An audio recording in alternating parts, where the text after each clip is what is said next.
Hello and welcome to, well, this. Um, my name's BZRK. I'm going to be just using this World Cup Viewer tool to just analyze some professional Sombra play. Um, few things to just get out of the way before we start. Number one, I am not a professional coach. I'm not a professional player. Heck, I'm not even a high-ranked player. Um, but what I do have is a very, very large amount of time that I have spent playing and watching Sombra plays, dissecting it. Um, though this is the first time I've made a video about it. Um, and I've been doing it for just about as long as she's been out on live servers. Um, so, if you're here, I'd just like to thank you for choosing to watch this. And I hope you learned something. If you disagree with anything that I am going to be talking about, feel free to let me know. I'm always open to criticism because I believe it's part of being better, though I will not guarantee that I will try to defend my own argument. Um, so, with that all the way, let's get into this. So, I chose this map set in particular just because there's a lot, and I mean a lot of Sombra play on this map. It's played for pretty much the entirety of the map, except for, I think there's one point on either China or Finland's first defense on second point that it isn't run. Um, so I'll just kind of glaze over that area and maybe give a few broad remarks. Um, but the big thing that's very interesting about this is that there's three different players across these two teams that are going to be playing Sombra. Um, so obviously, if you watch the map, you already know who these are. But for those of you who might not have watched or just weren't paying attention to that, um, as you can see on the screen now, Crystal is going to be starting it on the defense for China. We'll get to see Leave play it later on, mostly on the attack. And we'll get into why that might be. And we see Davin play it quite a lot. And I do have a lot to say about each one of them. What they do good, what they do bad, stuff like that.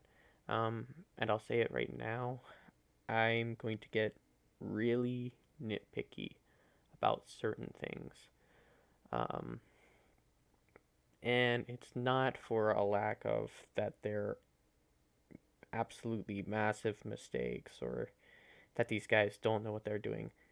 Because I'll say it right now, they make less mistakes than they do, than they make mistakes. That's a weird way of putting it. Let me try that again. They don't make as many mistakes as they do good things. But for all intensive purposes, I'm going to probably be focusing on more the mistakes that they might be doing at times. Maybe if they do some really good things, I'll really hone in on that and explain why that's such a good thing. I'll definitely be pausing a lot,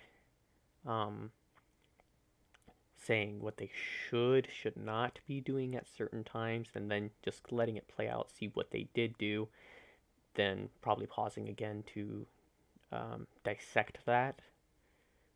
Maybe try to figure out what they were doing, see if it was some sort of a team play. If it wasn't a team play, that we can figure out why they might have decided to do that, what they could have done better, what they could have done worse.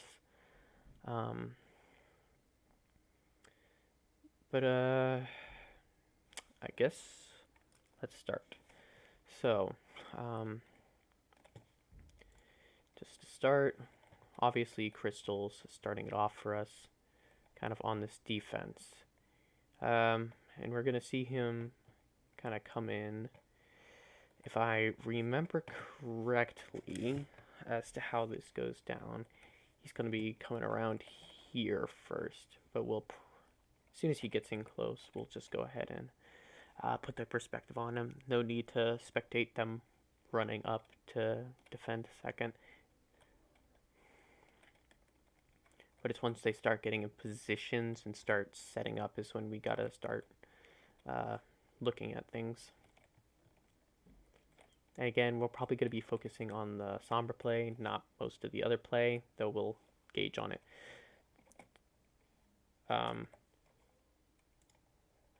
So first things first, we're starting off with something I personally like.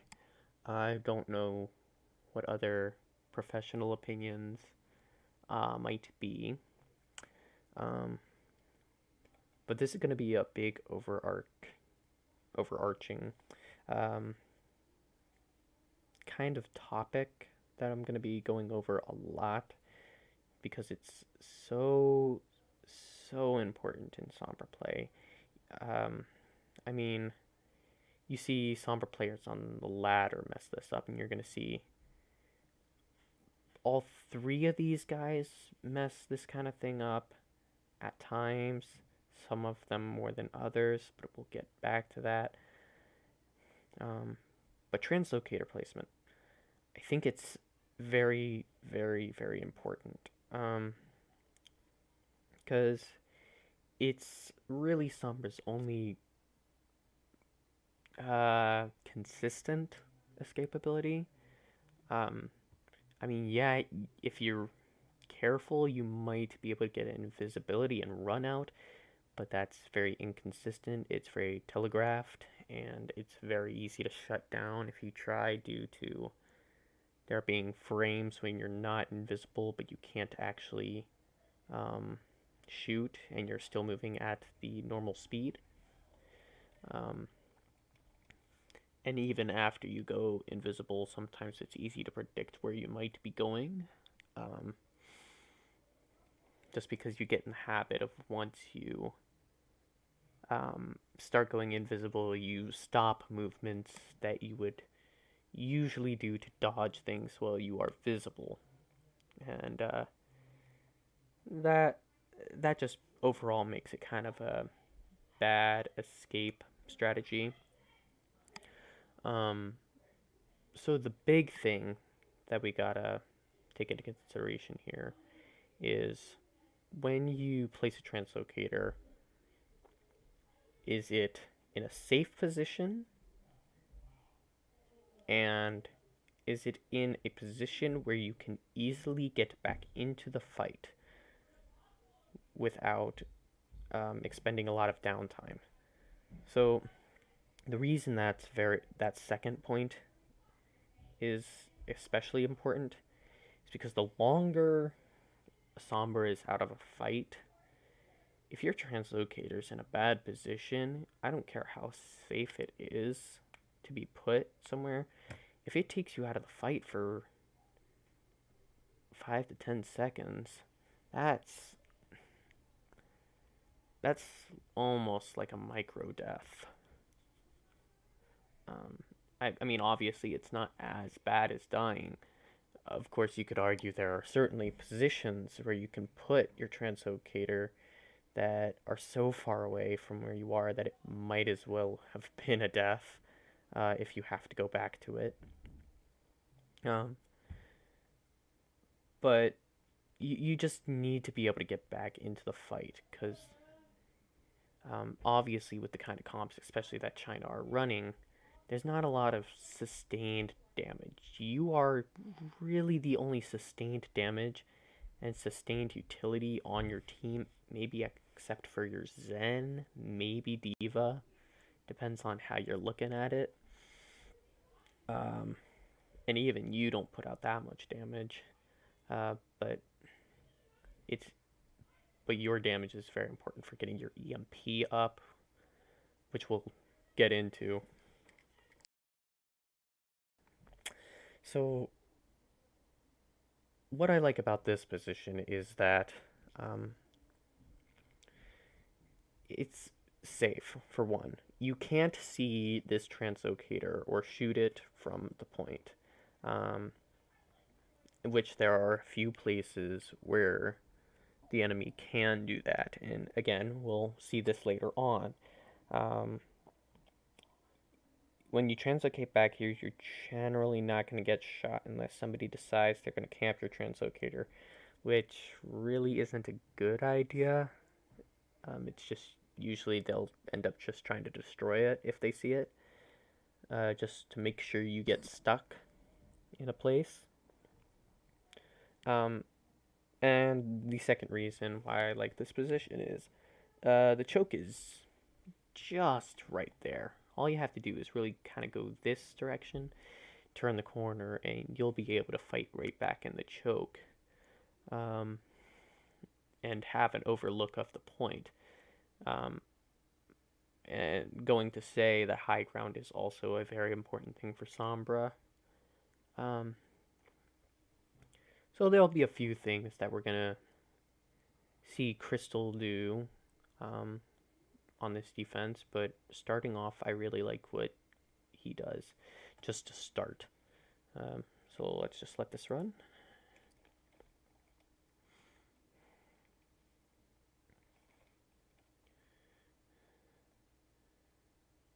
Alright, so before this starts, just going to go over what Crystal needs to do in this situation.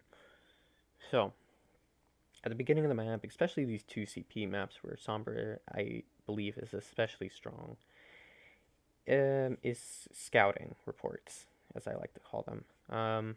You need to get close to the enemy spawn, and you need to tell your team exactly what they're running. That way they can be ready to counterplay it.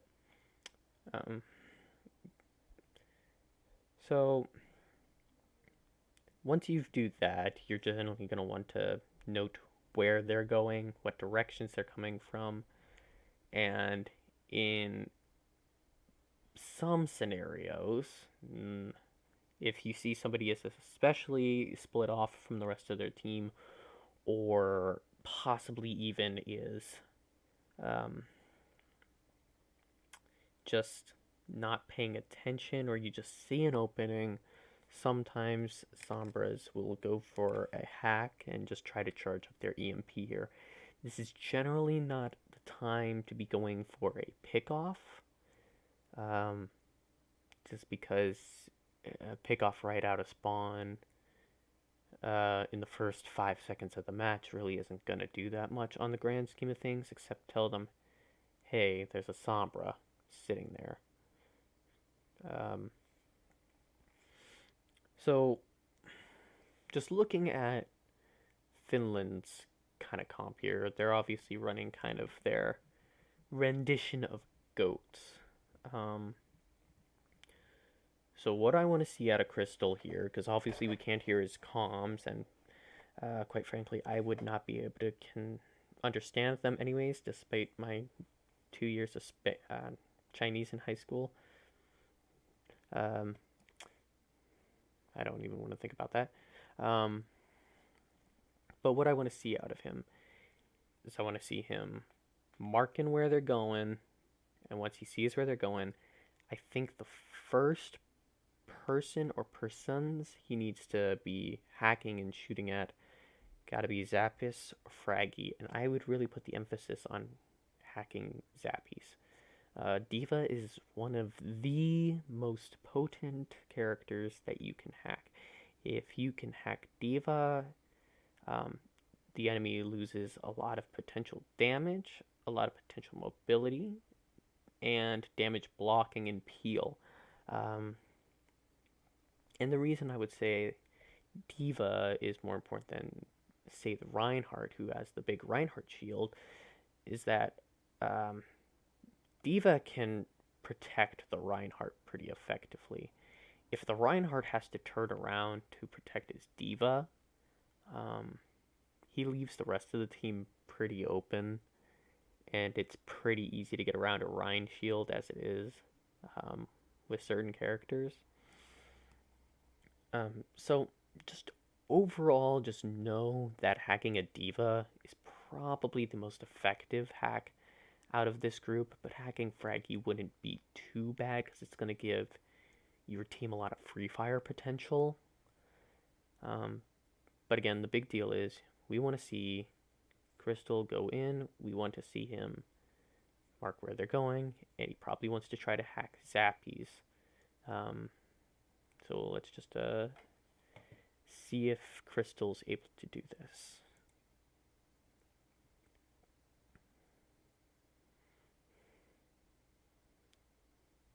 So you can see he's setting up in position. He's obviously marked that Finland is going to the left in comparison to where his team is defending. He's probably called that out. You can see that Gushu is set up right here. Sends there. They're getting ready to take them on. So again, we're just gonna... We want Crystal to go for the hack on Zappies here to make it easy for his team. And he does exactly that. That's very good play. Now, obviously, Linkser has pulled out the cheeky Symmetra strats. And they're all pretty much on the point.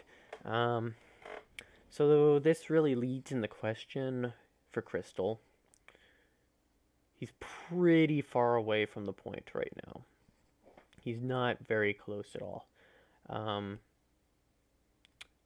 But he hasn't taken a lot of damage either. He's close to the choke. So you need to ask yourself here, if you're playing Sombra, am I going to translocate back to my translocator? A little redundant, but... Or are you going to be just walking through the choke and then just trying to spam damage from afar? I would argue that the latter is the better option in this particular case, because both of your tanks are right there. They're going to be able to jump back and make space for the rest of you, for you, and you're just going to get a lot of free firing potential, and you know that their D.Va is hacked at this moment. So there's a pretty good chance that you're going to be able to get a lot of value out of this. Let's just see what he does.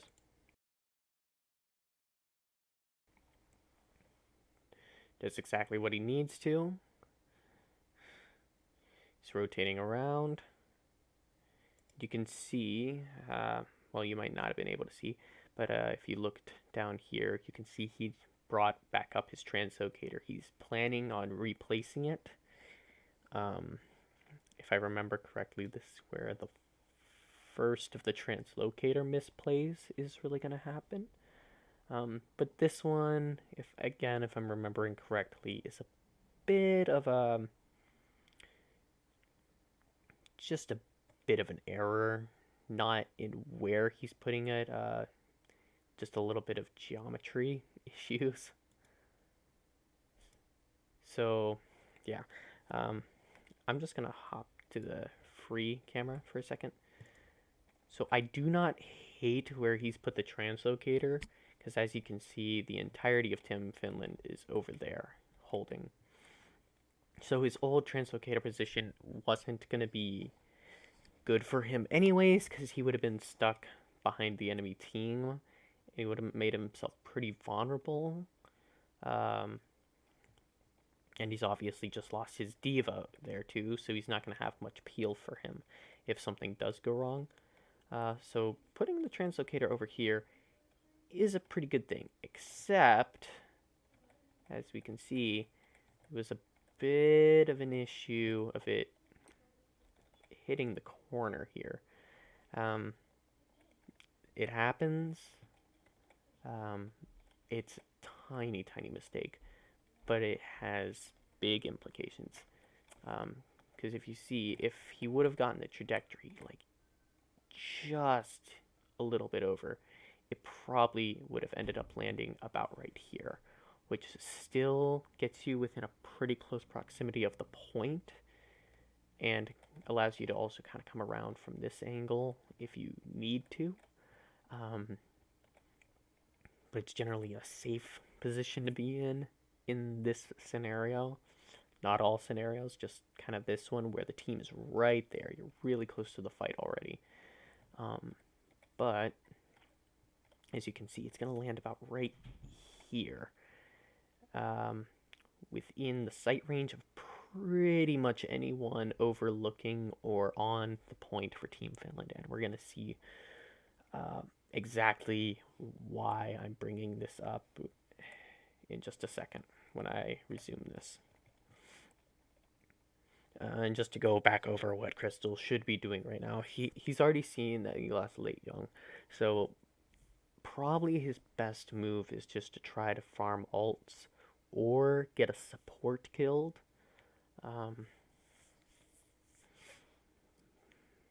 So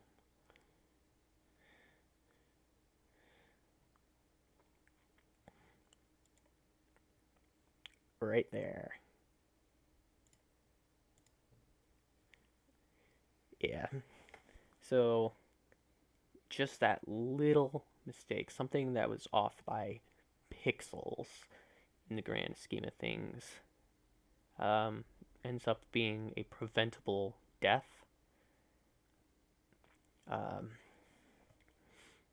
And as you could guess, China is about to lose this point. So I'll just let this kind of play out. You're going to kind of see it happen. They just kind of slowly are going to go down. And okay, so this is kind of the downtime that I was referring to earlier, where there's not really a Sombra on the field. So I'm just going to let this play out. Maybe give a few overarching things about the team in general, but nothing as in-depth as what I'm talking about with Sombra, just because I don't understand these team plays and these other heroes quite as well as I know Sombra right now. Hopefully that'll change soon when I'm able to review other DPS through the World Cup Viewer. Hopefully I'll learn a thing or two.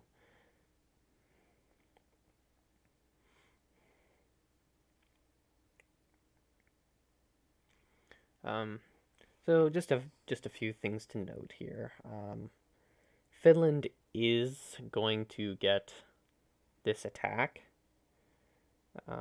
Maybe not this one, but they're going to cap with a pretty big chunk of time remaining. So again, just letting this play out, but personally, and well, this will come into play later as to why I'm saying this now. But personally, I think that there was a lot of ults wasted there on the side of China. I generally dislike using ultimates in that area right there, except in certain low time situations, just because if you've ever watched the IOStucks video on forced plays, I think using ultimates in that situation is the exact definition. It's forced. They generally don't need to happen because they're not contesting the objective. It's not really an imminent danger. And honestly, in my opinion, most ultimates could be saved to just be used when the enemies are about to jump onto the point or have jumped onto the point. And the fact that they used 3 ults there has obviously put them on the back leg, because they still hadn't gotten half of them up again anymore. Meanwhile, Finland is just walking away with all of theirs still. And that's part of the big reason why I think Finland was able to take this so fast. Because, again, spoiler for any of you who maybe just decided not to watch it and watch this instead. Probably none of you. But Finland is not going to take this point again in this map. And we'll see why when we get to it.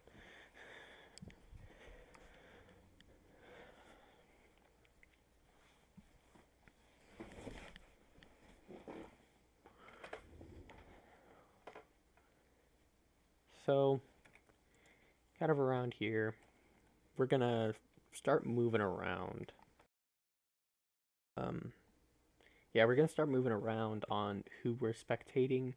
We're going to go back quite a few times because this is when we're going to start seeing two Sombras on the field, Leave and Davin. Since we already kind of saw... Hold on. Once we already kind of saw a defensive Sombra setup, we're going to keep our eye on Leave first. And we're gonna watch him throughout this first point. Then, after that happens, we're probably gonna switch over to watch Davin's point of view for the first point, and we're gonna kind of compare a bit. But I'll tell you right now, out of all the Sombras that played on this map, I think Leaves is the best. And I think Davin's was the worst, in my opinion. That's just on this map. I haven't really closely examined the other maps here, but I've closely looked at this one, and I really do think that Leaves Sombra really does some nice things here. On this attack and the second attack that they will have. Again, spoilers. So, without further ado, we're going to go ahead and, as soon as that clock counts down, we're going to just lock on to Leave. And just an aside, I think the reason that they're not having Crystal run the Sombra on the attack here is... I think Leave plays a bit more aggressively than Crystal does, which for an attack Sombra on Hanamura is a good thing. You can't play slow and defensively, at least from what I can tell on Hanamura. You really have to be able to get in there with Sombra and get set up behind them. You can't set up on your own side. Speaking of getting set up on your own side, I really don't like that translocator placement. And I'll just kind of go over why real quick, like I did last time. It's a very safe position. Nobody is going to come and kill you with a translocator back at your spawn. But think about how far Leave has to go to engage with the fight. And there's not even technically any like healing right there. He would still have to walk into the spawn and back out to be able to heal. I honestly think the only reason, and probably the most likely reason he actually puts his translocator there, is if he scouts something while playing Sombra and decides we need to switch now to something else, because this won't work. Which, heads up, he's not going to do. So, this translocator ends up being kind of wasted, in my opinion, and you'll see why.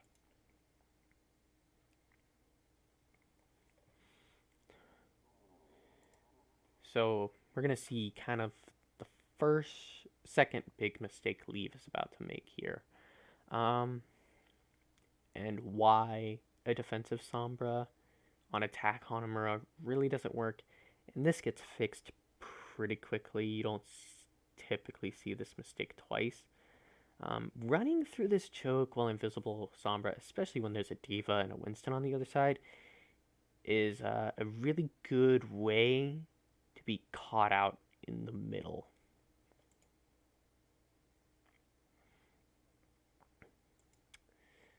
So you could even see Late Young here was trying to defense matrix through this area just because they know that Team Finland is going to be set up on either side of this choke just to deal damage to anybody coming in and jump on their backline. But the fact that they did that defense matrix was kind of that red light for Zappies and Fraggy, who's off screen right now, kind of back here if you see my mouse cursor. And unfortunately, defense matrix does not protect you from Monkey's electricity or Winston's electricity. So, yeah, he gets caught out. And translocates back. But look how far away he is. This is going to waste so much time.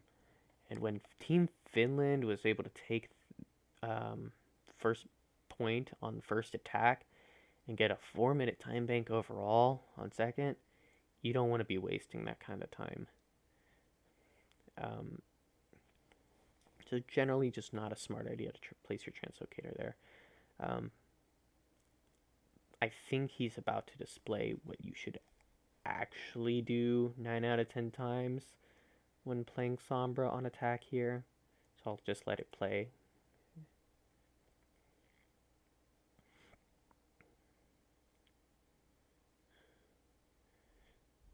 So going through there is just kind of a really smart move, and we're about to see another good move of his, though could have been done slightly better, but I'm not going to complain too much about what he's about to do. So what we need to, why that particular translocate to get in is a good idea is, even when you're translocating, even though there might be the little sparkles when you do translocate, it is incredibly hard to track where you are when you're invisible or where you're going. So even if you just translocate over the edge on maps like Hanomura, Volskaya, Point A's, it's very easy to translocate and be unnoticed and be able to get into the backline. That is a common thing with attack Sombras, is you don't set up defensively really with your team. You really need to set up offensively behind the enemy somewhere where they can't get advantage of you. So we see Leave being heads up, gets that translocator up on that high ground up there.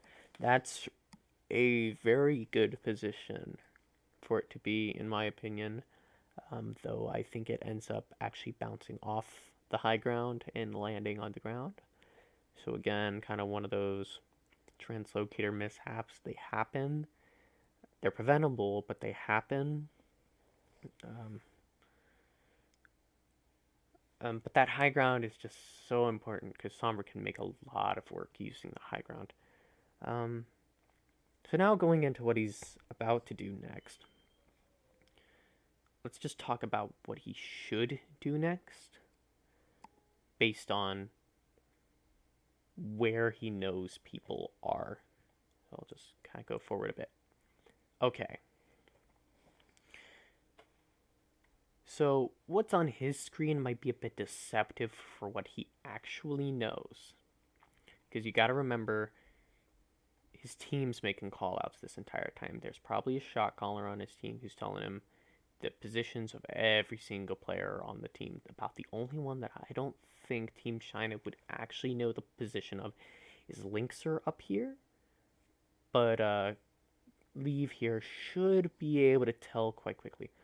So, I think in a proper play scenario, there is a very easy play that Leave should be doing here that would really open up for his team. So, you can see both the supports are back here. Zappies is here, you kind of see the monkeys over there, Linkster is there. If you remember what I said earlier, D.Va is probably one of, if not the most valuable hack targets, because they lose a lot of peel. Well, Zappies is sitting out right in the middle of everything right now.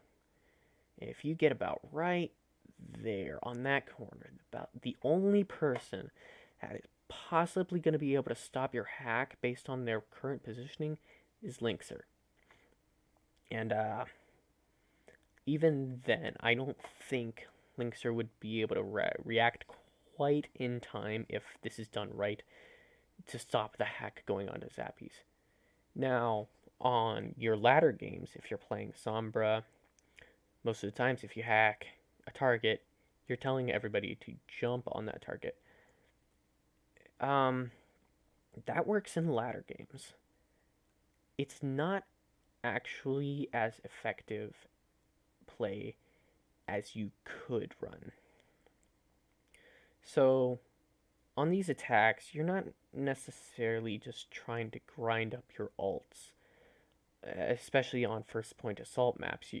You're usually trying to grind your ults for second point. You're not typically going to use them on first, because if you're able to get big pickoffs early in the fight, like we saw with Finland, you don't need to invest a lot to take first point ever, because the respawns for your team are just so much faster than the defending spawn is.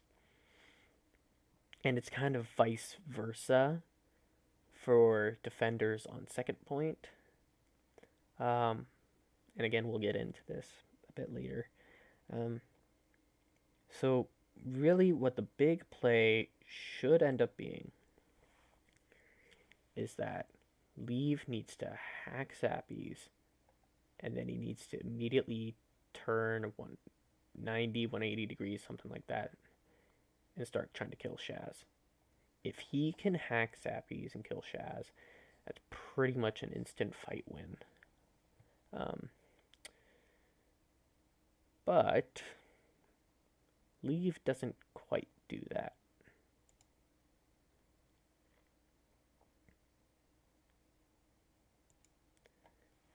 So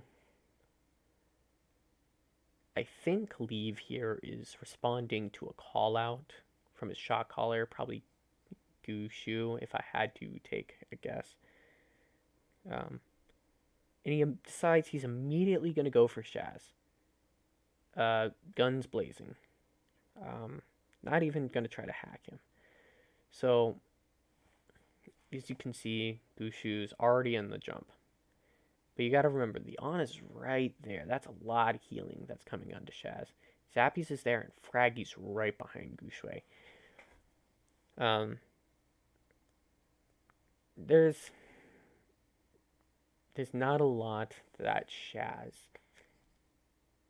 is able to do personally, but everybody is going to peel back, and Gushui or Leave is likely going to die in a scenario like this. Because you also got to remember, Linkster's right there too. That's a one-shot capability character.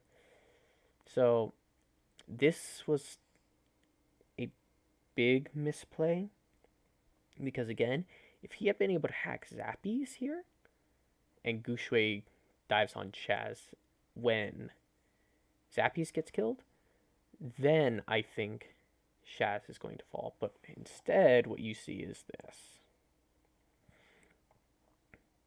Linkster is able to get in, and he gets the good hack, but all that damage that was supposed to go to Shaz just gets blocked by that D.Va, and he has to translocate out.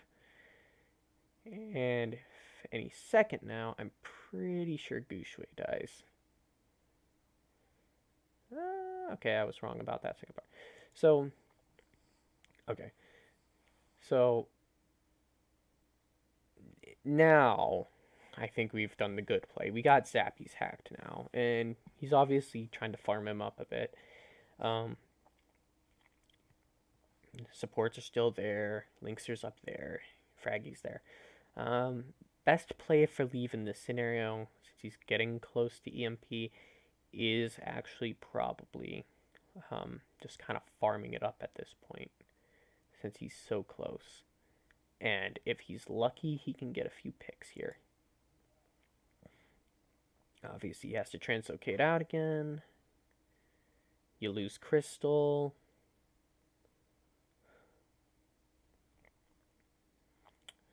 But he gets the hack on Zappies again as soon as Gushui decides to dive in. So, in reality, it's not a big threat to anybody on your team here. Yes, Crystal's down, or Crystal died earlier this fight. It's back now, though.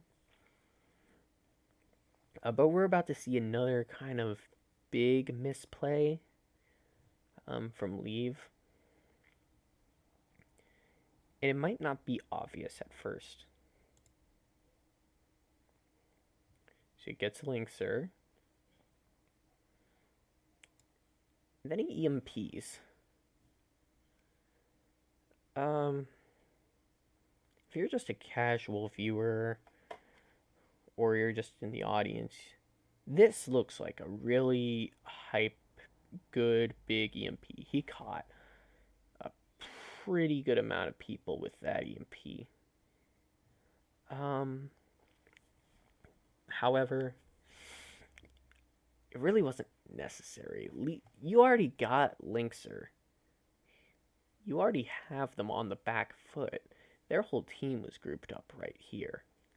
And Zappies, as you can see, was already pretty low, and you had Zappies hacked earlier. So there was really no real good reason to use this EMP.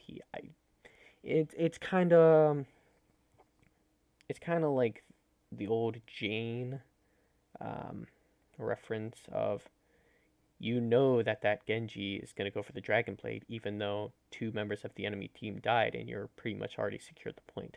It's that kind of issue here coming out from Leave. It was unnecessary. It was forced. And it could cause problems later down the line because he decided to use it really early here. That being said, he's about to pick up a few kills.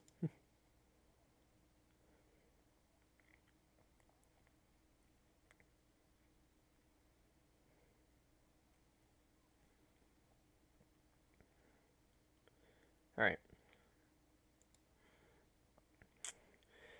So we'll come back here in a minute, because obviously China is able to cap this point. But before we go on, I really do want to look at Davin, because looking at this, how in the world does Davin not have his EMP up? I mean, Leave has already done and used it. Davin hasn't even gotten it, and they're about to be on second point. Everybody. I mean, Big Goose already way ahead. He pretty much already used his nano boost. Shad's got his. All Linkster's gonna have his. Fraggy's gonna have his. Zappy's maybe a bit more understandable because he kept getting hacked. But there's no reason really why Davin shouldn't have his ult yet. And we're gonna see why. So come back to this. Just gonna skip back to the beginning of this first point.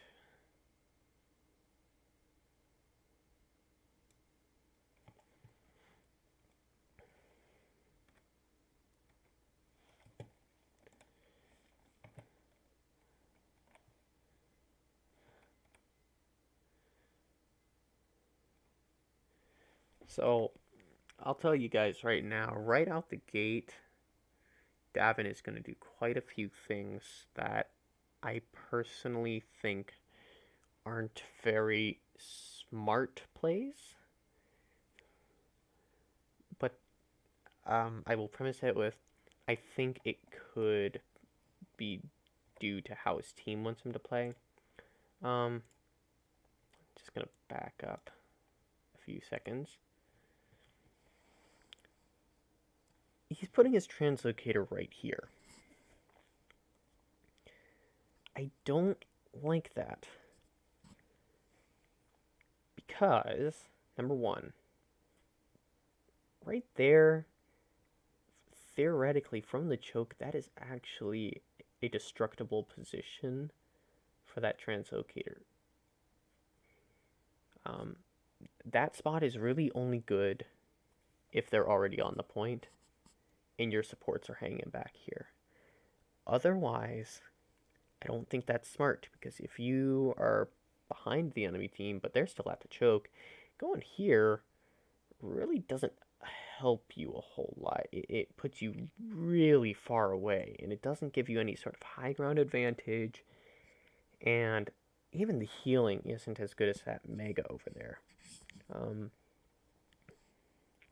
That Crystal used on the defense last round. A heck, even that small health pack by the stairs, that's by the choke, kind of over here, I think is a smarter place, because that's the impale position of your D.Va, based on where she was positioned on the attack that we saw.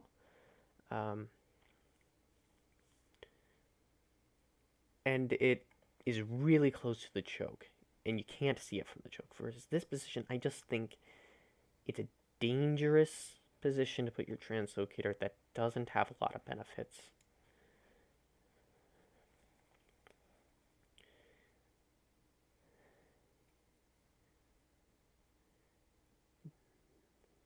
Here's the next big thing that I don't like about what Davin here is doing. It's how he's deciding to scout them out. So, we see over here with China, Late Young is on Hanzo. This is a very, very common, like, it happens, it's been happening for a long time in the pro scene, that professionals will use Hanzo right at the beginning of the map, just a Sonic Arrow, just to make sure nobody's hiding just outside of the spawn. Spawn's right there. All it takes is one bad Sonic Arrow, and Davin is caught out right outside of their spawn. Like, he probably won't die because he'll be able to translocate back, but then it's just wasted, and he's not able to call out what he needs to.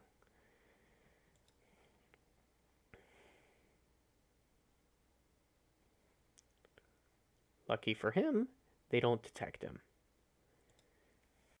This is another thing I don't like. I don't know why, or if there was a reason to translocate back here. They didn't know that he was there. He didn't get locked on by the Sonic Arrow. He could have absolutely stayed out longer. There was definitely a chance he could have gotten a hack onto somebody like Late Young playing D.Va, or Yveltal, Ushui, somebody, if he had just played behind a bit longer. And if that happens, that would have changed possibly where certain people were positioned. This last fight here that we witnessed. So, kind of our first example of small decisions that end up having big hindsight consequences. And I use hindsight because obviously we can look back and be like, oh, well, of course you shouldn't have done this. But in reality, it's not quite that simple when you're playing. Sometimes you don't fully think through things. Sometimes you just go. And mistakes happen. It's inevitable. They will always happen. Such is the nature of humans. Um, but pointing them out helps negate them in the future. And if you really want to see good Sombra play, I think it's really important to call this out, especially for anybody here that might be trying to learn Sombra or pick up new things. Just mistakes like this, while they might seem small in the moment, can actually have big consequences. So obviously he's hacking this health pack. He's planning on setting up here. I won't delve on it too much. I already said I didn't really like the position, but he's got some plan behind it. His coaches probably told him this is where we want you setting up, so I'm not going to stay on it too much. I'm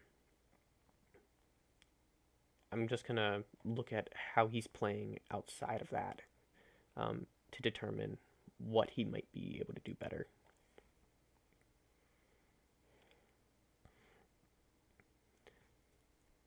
So,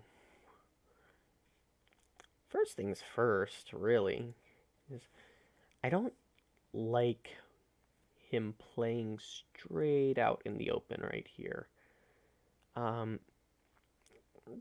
Unless they're really just trying to use him as dive bait, which, as we already saw, they're not going for him.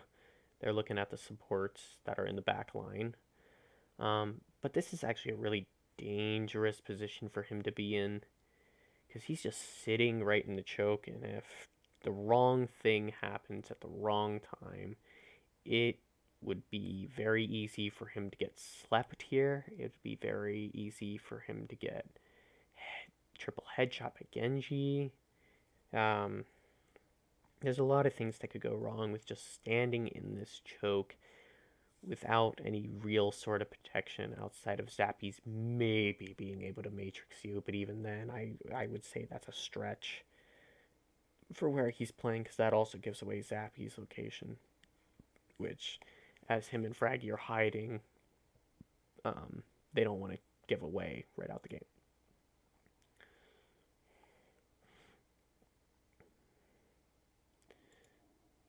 So, if you were able to listen in closely, you might have been able to catch the EMP sound effect going off. Zappies might have been responding to it based on where he's shooting. But I'm actually surprised that Davin didn't turn here to try to shoot at that. Because all it takes is one shot and she's out of invisibility and she has to translocate back. The fact that he doesn't even try is a little worrying, that he might not have the awareness, or he's tunneling in this situation. I don't think that's the case. He's probably just trusting Zappies to do this. But it's a bit of a misplay in my opinion. And just kind of another big thing coming from that is that if he's able to get the hack on Leave, then he's just cannon fodder. And Sombra's real weak when she doesn't have escape abilities, because she's very reliant on being able to get out and into any position that she wants to. And if you take away that ability from her, she's really hard to win duels with. Like, Zens, which are traditionally very vulnerable characters, can actually usually win a duel against a Sombra of equal aim, sometimes even of better aim just because of the pure amount of damage that Zen's able to put out and the lack that Sombra is able to put out. On a dueling basis, obviously over the match, that becomes negligible, especially at pro play, where it's not necessarily about how much damage you do, it's about who you do it to. But again, the fact that he doesn't even care to look over to that translocation that was visible from our ears and probably visible on their end, not visible, audible, is a little worrying. And then just another kind of misplay that I think we're about to see is he doesn't really choose a good hacking target, because as we said earlier, Late Young's a really good hacking target here. Divas are really important to get, but you'll see that doesn't end up being who Davin goes after.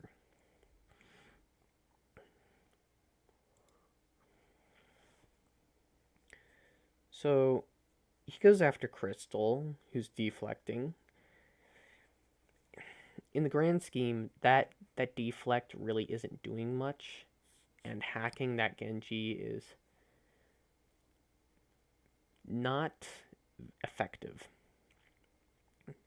It's very easy for him to, as we saw, just go whoop back here, and now the Diva's matrixing him. Now, let's think about what could have happened.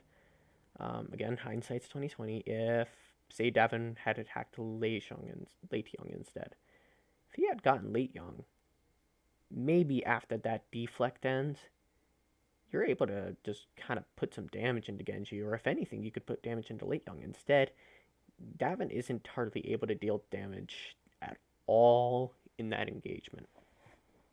And it's showing on his EMP charge rate, which could have been quite a bit higher at this point, if you ask me.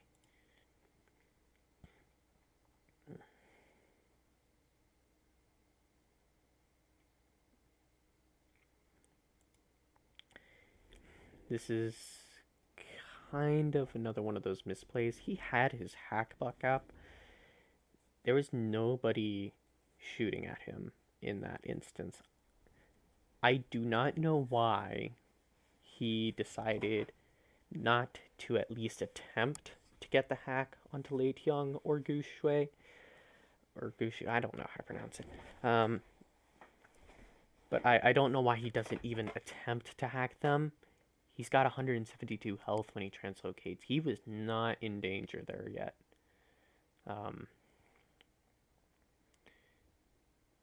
And his translocator's not in a position where he's not peeling back to save his supports doing this. He's not able to do anything in this position. Zappies and Fraggy have already peeled back to do that, and Linkster's in a better position than he is. So Davin just ends up kind of being in a really poor position to be able to really do much in this engagement. Like, you can see he's not really able to get the hack until there. And he's not even able to put out damage. By this point, they already got Gushu without him. This engagement's practically over. And he comes out here. He's not really able to get anything. He's not able to secure the kill on Yveltal. And he left Late Young, who was hacked just alone, with giant ult battery. Here comes another misplay. It's generally not a safe idea, while you're invisible, to jump on a sleeping enemy, because they can still detect you, as it flashed on his screen when he literally jumped on top of Sky. He should have been a lot more careful, gone around, hopefully not been detected.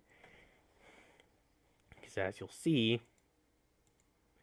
now he can't hack Sky.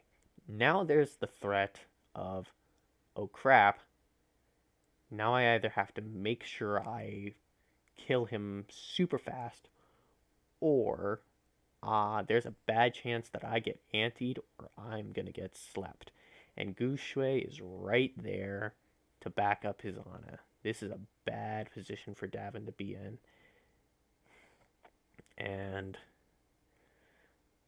I really don't like what he tries to do next. I think it was ballsy, but not in the good way. Like he was able to put the headshots in, yeah, but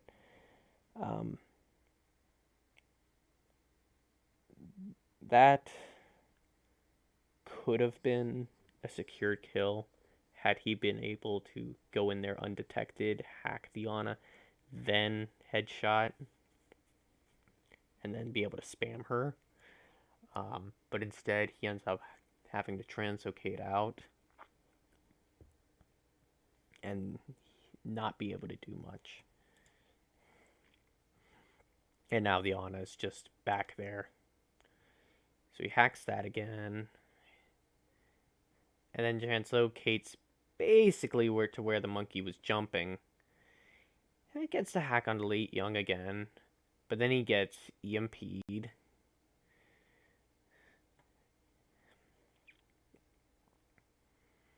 So now, yeah, it's obviously time to get out. He needs to get up his EMP for this next point, though. And he just whiffs it. He could have gotten a bit deeper in there or waited like a half a second longer just to guarantee that damage. But instead, he doesn't. Now he's here. So we're just going to stick with Davin for now. We'll go back to leave after we see Finland's defense here. Obviously, they got to hold for a long time. And this is where the bulk of the game ends up coming from, is this defense. And this is also where I start getting really, really annoyed with one thing that Davin does with his translocator.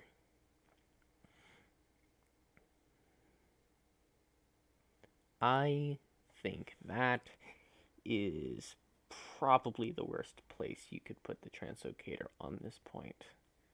If not the worst, it's one of the worst. It's most of the fights they just don't happen on the point at this point. They usually happen up here. And even if it's not ultimate fights, that's so far out of the way. And it's just better places. I'm just gonna let him go up here so I can kind of just demonstrate. So I'm just gonna pop into this mode real quick just to show some better things that we could have done here. So clipping through walls. Number one, there's not much, but there's a slight chance that this translocator is able to be destroyed. It doesn't take too much either. Just a bit of spam damage and that thing is gone. It's only got about 5 health. So why there is not really a good spot is, again, it's going to take you so long to get either a sight line or to climb up these steps. There is almost no good reason to put your translocator there. And from now on, I'm going to call that Davin spot because he's not going to stop putting that translocator there. And it really annoys me. It really annoys me. But I don't want to delve on it too much because it's just frustrating. But I will talk about why I think there's some better positions. So, one position in particular, I think if you're able to get your translocator right about here, nobody can see that. Nobody. As you can see, Leave might be going this way currently, but even from Leaf's position, how's he going to know there's a translocator up in that corner? That's a really easy place to put it, too. All Davin would have had to do from right there, where he threw his initial translocator, is just go, boom. It's up there. And like a second place he could have put it, I don't think it's quite as good as there, would have been like right here. Again, it's like not very visible, and if he gets it behind this thing, they can't even destroy it, even if they know it's there. And again, it gives you, both of those positions kind of give you a nice high ground advantage. You can see so much from these high ground positions, even more on this side, honestly, because again, they are gonna come up on that little area on the middle of the screen right now. They have to pass through there. Almost no team goes through that choke, but even if they do, this position's really good because it's really easy to get a hack from here. It's really easy to shoot down on them from here. And you always got the position of sight lines up there. And it's really surprising that if you really absolutely are in trouble, and your healers, who, by the way, are absolutely going to have sight lines if you're up here. I mean, you can see Shaz clear as day, and Big Goose, all he has to do is poke his head around the corner a little bit more to heal you up if you're over here. If you absolutely can't get the help of your healers, boom, health pack right here. Just pop invisibility, hop down, grab it. And the second one right there on your way back up, unless you decide to just try to throw another translocator up here. But chances are, if they were shooting you and you're low up here, dropping down, you probably don't want to throw it back up there again, just because you don't want them jumping on you. But anyways, that's just my little mini rant on just better places I think he could have put that translocator that might have solved some later issues we're going to end up seeing. So yeah, well, we'll just resume this. So David has the EMP.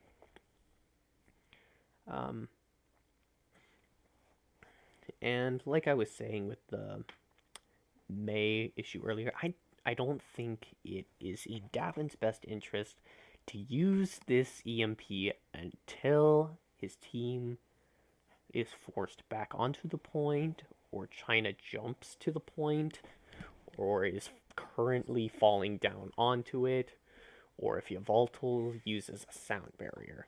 There's not a lot of good situations that he uses an EMP before they drop down onto point. Because it's real tempting to do it there. But it's a forced play if you do.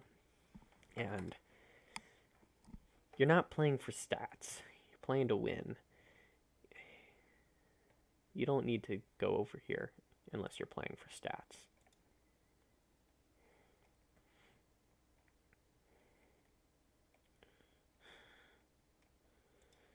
See right there. This is the example of why I don't like the Davin spot. Look how far away he is.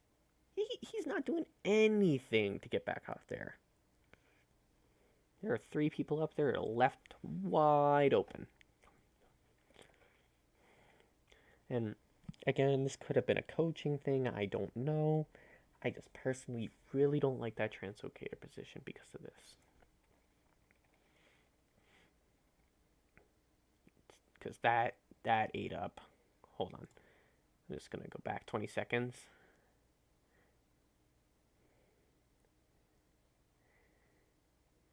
That ate up. Okay, we're at 54 right now. We're going to see when the next time he's able to engage the fight is going to be from 8:54.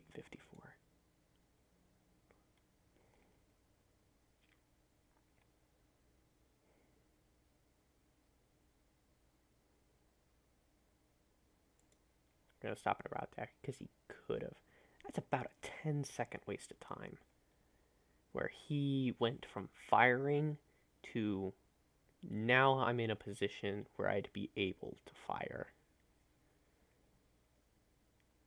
That's not great for Sombra. Because again, ideally, you want to be in a position where you're able to translocate and immediately be able to stop firing again. Or within like 2-3 seconds be firing again. It's not within your best interest to have to wait a long time to start firing again. And again, they got all 6 ults. I do not think it's a good idea to try to waste the EMP to try to get them up there. I can't remember if he does it, though. Okay. So we do know there's someone on the point, but they're off.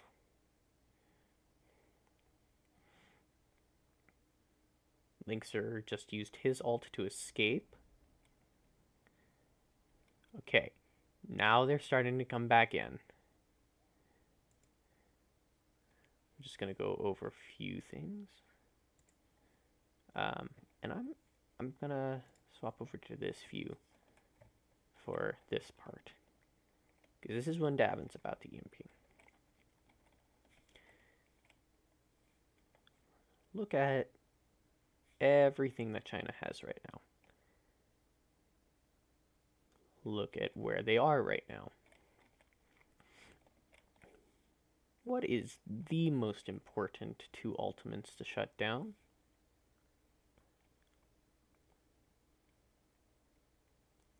If you haven't guessed by now, Yveltal right here has the single most important ultimate for his team. That's going to keep him alive. And Sky has the second most important, because if that guy gets it, he's got a blade, you're all grouped up, outside of Fraggy, who's using an ultimate. So if you're Davin, you really, if you've been alt tracking correctly, which I would hope that these pro players are able to do, and I'm pretty sure they do, these guys need to be hacked here. About the secondaries are being able to get late young, so he can't get him back in mech, and maybe Crystal just so the blade can't come out, but I would still consider those 2 more important than that, because they lose sustain. So we're going to see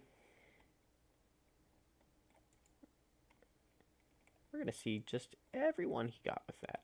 So we can obviously see the radius is right about here. You got Crystal, who just got nanoed. He got Leave, and he got Gushu.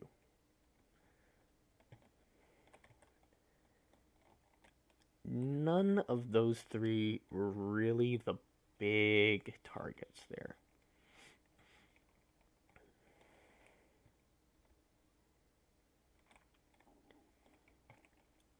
About the only, in my opinion, good thing that's going to come out of this is, well, at least Crystal can't Dragon Blade. Yet. You still got Yveltal's ultimate to help him out, though, if he holds on. So we'll just pop back over to Davin, who's pretty low, by the way. And immediately Yveltal's ult comes out. Now, unfortunately for Yveltal, he also jumps right down onto Zappies. But everyone else that was around him basically just negated that EMP entirely for his team, outside of himself. Now, they end up winning that, but that EMP got wasted, in my opinion.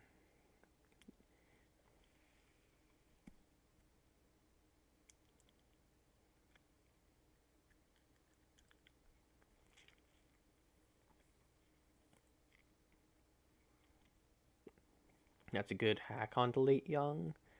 I think he could have stayed out there longer, if you ask me.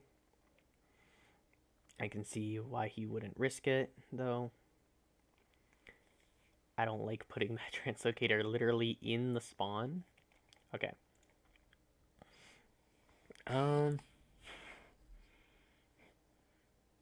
Okay. So,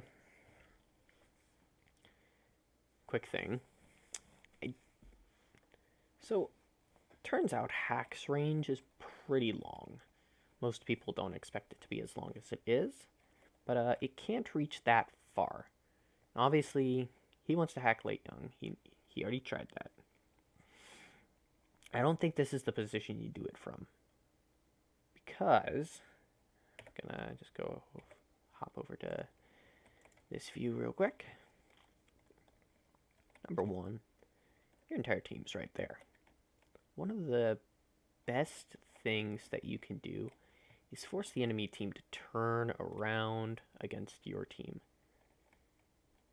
So we might have Sky there, but I think had Davin just dropped to go about right here and gotten the hack on Delete Young and then started focusing Sky down, that's going to be a lot more effective than what he ends up doing.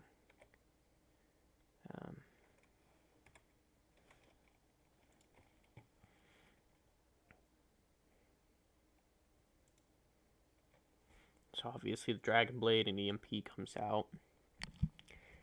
He's only getting Sky here. And again, I think it would have been just better had he just gone over this way and gone on this side. Instead, he's over here. He's in a small little corridor. There's not really a good area to escape from here. He gets the hack.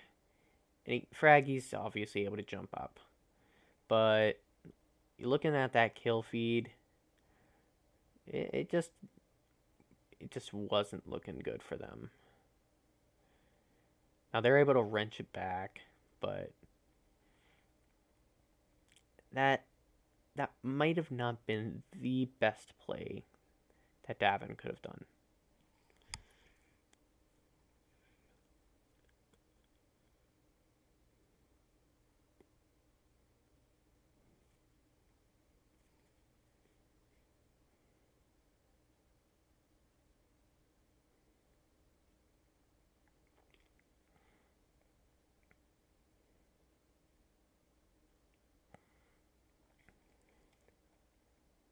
So right now we're just kind of seeing some downtime. Obviously, China's now running kind of a GOATS comp, which is really good if you're Sombra. GOATS is basically a bunch of alt batteries. Remember what I said earlier about I hate it when people EMP up here and on that corridor instead of waiting for them to drop down?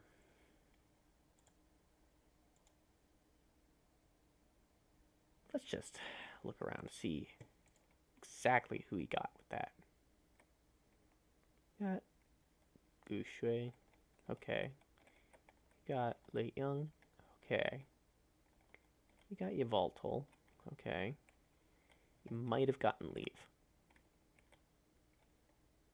This is the easiest target to kill in the entire game if you get him with EMP.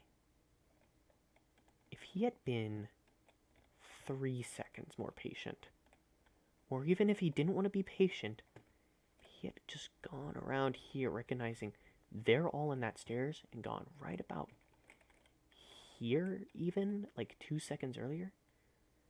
Like, even though I don't think that's like your best play, that's an easy kill on a support, on a composition that needs that support alive. They cannot win without that support. Now, obviously, Finland, they're going to be able to capitalize because they're right there. They're all clumped up and they don't have a lot of blocking anymore, which is fine. But then the other thing is, where was the point in imminent danger right here? Was that team really about to just drop straight down onto the point, starting to get a bunch of stuff? Or were they just trying to go after the supports there? Right into the middle of where Lynxer was. A character who, as I have said,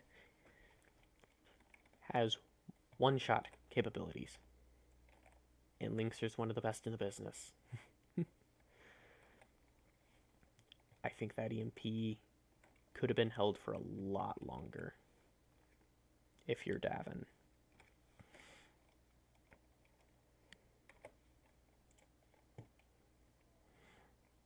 Again, they get kills, but they could have eaten a lot more time or gotten even a bit more value out of that EMP had it been played differently.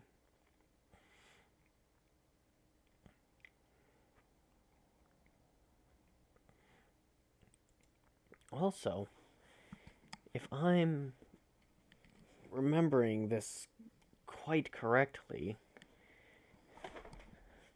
looking at the feed here, what ultimates would you actually be shutting down with that EMP? Like, part of EMP is it's so good at shutting down ultimates. China had none.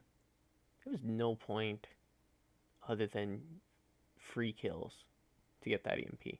You're not actually shutting down anything. That was a dry push by China. They got exactly what they wanted. They wanted ults out of that push. And they got about the best, one of the best ones that you can ask for. Because EMP just doesn't care about other ults. Except for maybe Transcendence. Transcendence is about the only one that I can think of where it actually cares. But it destroys every other ultimate, pretty much. It either destroys the movement abilities that the transformation ults use, or it just makes them disappear. And now, Late Young's gonna have an ult. Shu's gonna have an ult. Voltal's absolutely gonna have an ult next push. He's been getting those up so fast. And you got Zappies, you got Frank, you got Big Goose and Shaz. But it would have been so much easier if you had EMP this next fight to shut down a sound barrier coming in, strip their shields away immediately.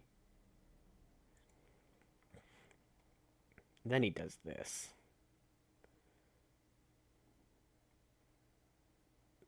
What was the point of going after Sky there?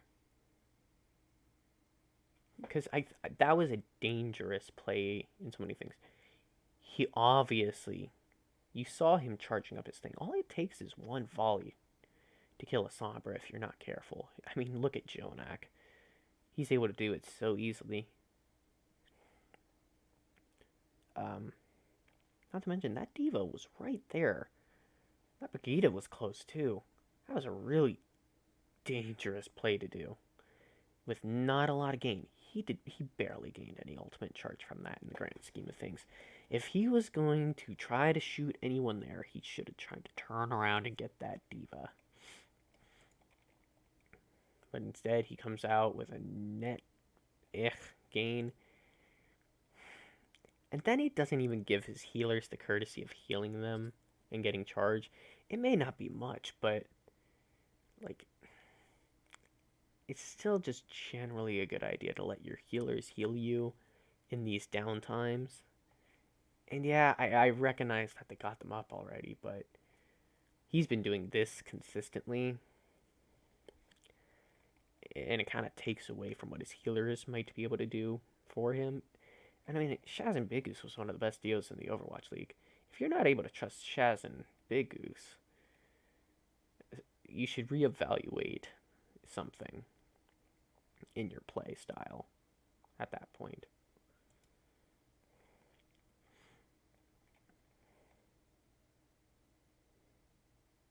Okay, so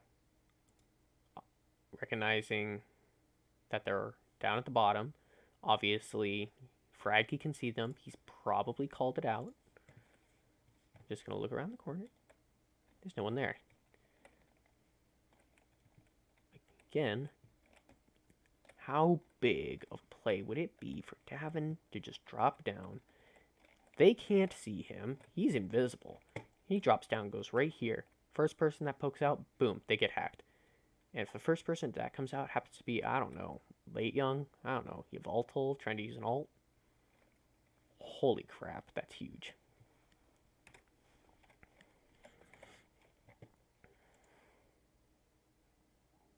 But instead, he can't even reach the hack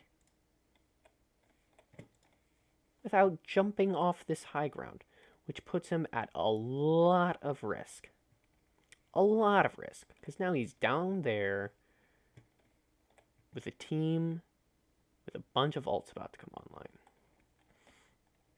Now, Linkser, obviously, I think he's going to end up getting value out of this, because I think, yeah, he's nano boosted, and it's Linkser.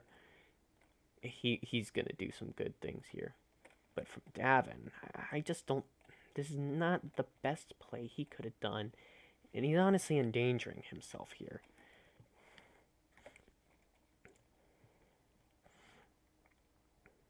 Obviously, Linkser got the 2 kills. I'm sorry, he got the 3-4 kills. Okay. Really, I don't like this either, coming out from Davin. What was the point in shooting that Zarya bubble? There's a Brigida shield right there. You're not going to get a kill. You're not going to damage them at all. You just fed Leave his entire 40% extra charge by doing that. And if he stays alive, that charge is going to end up being able to carry over into the next push. Even if it's like 10 of it, that could be the difference between somebody getting killed and barely surviving. There's just no point in going for that kill. And I honestly think it's an overextension. And the fact that he's staying out here as long as he did is also... He also got chunked down a lot there. He just fed that Zen Sky. A bit of ult charge with that too. Not much, but a bit.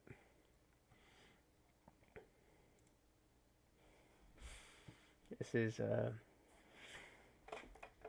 gonna be another one of my big things about why didn't Davin do anything this time. So most of these, I would say it's because I said Davin was doing something too much, or he just wasn't doing something quite right.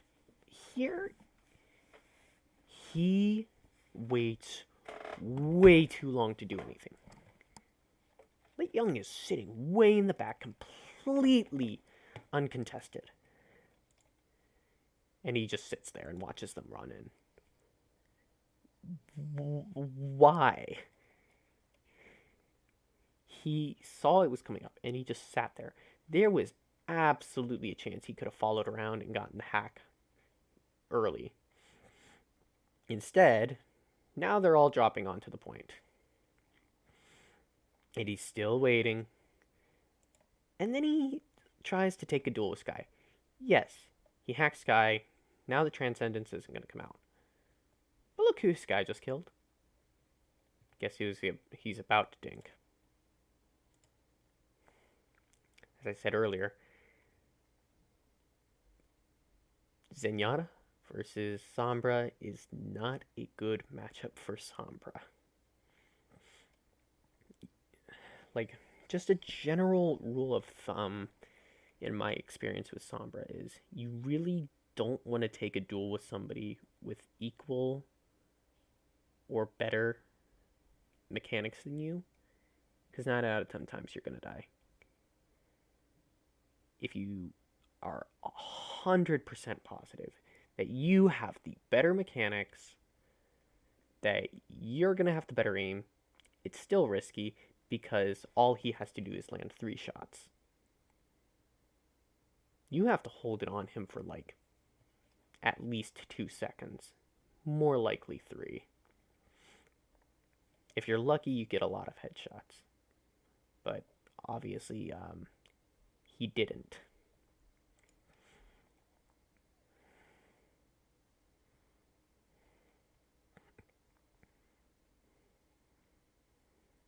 Now Team China is able to get a lot of value. They got a lot of value out of that. And if my memory serves me right, I'm pretty sure this is where they take it. That EMP was good, but not great. But at the same time, there's really nothing else he could have done there in this situation. This panic mode for Team Finland. I'm not going to fault him for this EMP. It's what he should have done. But it does end up costing him.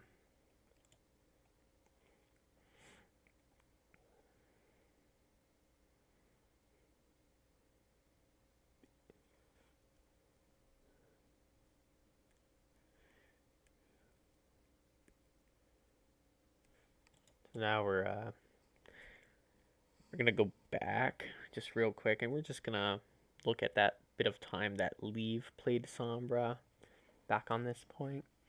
It's not for long, so we're not going to dwell on it for too long. It's about right here.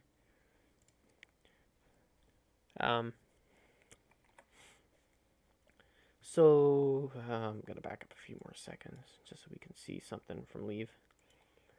So Leave on this second point attack is going to do some things that I really like. So the first thing is his translocator positioning. Okay, I lied. His translocator's down there right now. And I don't like that positioning. I think it's way too far out of the fight. And it costs you a lot of time. I must have been thinking ahead. I apologize. Big thing here for Leave, though, is he should be expecting that Davin has his EMP. Since he didn't see it at the end of the first point, generally good rule of thumb is if you didn't see an EMP one fight, it's probably going to show up the next fight. Of course, you could say that's true for a lot of ultimates. EMP is just one of those ones that charges up, well, can charge up very quickly. So I think, let me look around. I think one play that Leave could have here that would greatly benefit him is if he's able to get this hack on Fraggy, who's already kind of low right now. He would be able to get a lot of ult charge off. And he really doesn't have anybody that's in a good position to contest him if he does. I don't think he goes for it. If he doesn't, I would fault him for it a little bit. But I won't hold him against it too much if he doesn't, because his team's still setting up, and you never want to invite a 1v6.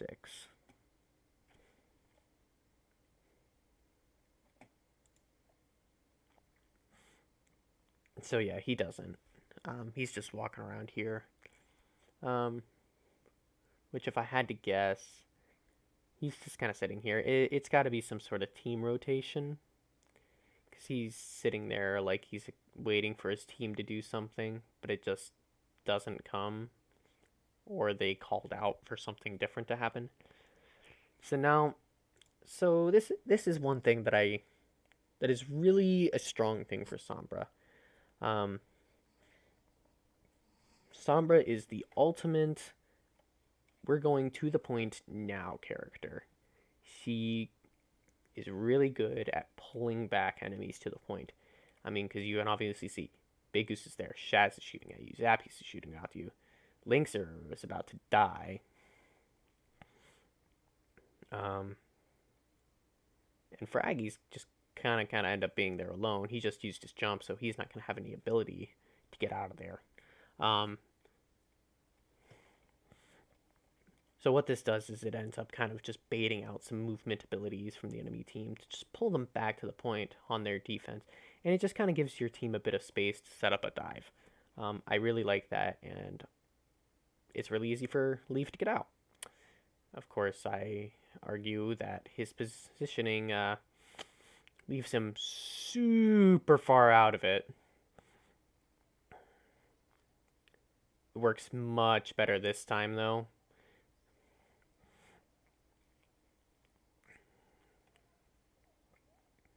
And that's 3 ults that they just pulled out of Finland, all off of Leave just being sneaky, getting to the point. And just to remind you, Leaf started that initial engagement with about 12% EMP. The amount of time it took Davin to go from 96 to using it, he already almost has another EMP. Leave gets these up fast. And that is such a big thing in Sombra. And again, I really don't like the translocator position. I still think it's just too far away from the point. But I won't dwell on it too much because I've already made a big point of that already. Again, this must be some sort of team rotation since he's gone over here quite a few times now. Just talk about, real quickly, what Leave needs to do with the CMP. Obviously, they're pretty spread out. I think one of the best things that he could do is if he decloaks and resets his translocator, hacking Zappies over here wouldn't actually be a bad play at all, and then kind of diving with the translocator to try to attempt to get the EMP on the 3 guys in the back there would be a pretty strong play. But we're going to see what Leave does here.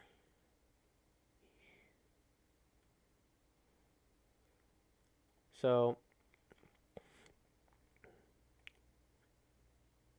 he's going to end up doing something pretty close to what I was calling for. I just want to check something. Again, I still think he probably should have and could have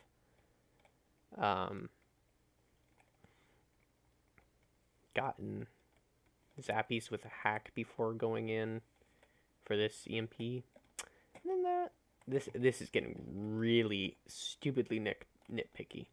I think one thing that he could have done that would have been really smart right here and probably secure a kill is instead of trying to come around here after hacking Shaz, if he just cut across and stood right here and tried to body block him just long enough that Big Goose wasn't able to heal him and he was able to kill him, I think that could have been a really powerful thing. I think Linkser ends up getting killed here. But, oops.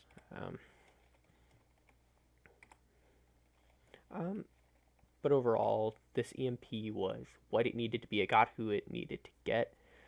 And it's kind of forcing them back, but as you kind of saw the first round, they're not able to, the rest of the team really isn't able to capitalize on much there.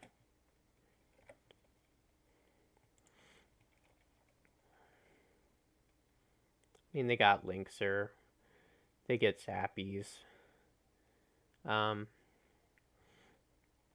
but they aren't able to stop Big Goose from getting that nano off, and now Leave is way out here, but he's changing now, so yeah. Now to just go to the second attack, which starts at 13 something, I think. And it's right about, yeah.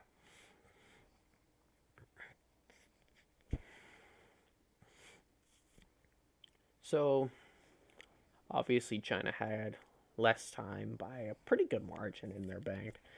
Um, Still time, though. So they're going to be on the attack, which means good chance Leave's going to be the Sombra guy again. And again, I think that's because he's the more aggressive of the Sombras between him and Crystal, which is good. And just to kind of call back to, let me pause this real quick. Just to call back to when we were originally spectating Leave. He is about to have about as close to a perfect Sombra round as you could have here. Just about every problem that I called out in the first attack that he did, he fixes here. And that's really why I said at the beginning that Leave is probably the best of these three Sombras. He made a fix to his playstyle, who he was targeting, within a round. Like, just watch. It's great. It's actually great how much he fixes in such a short amount of time.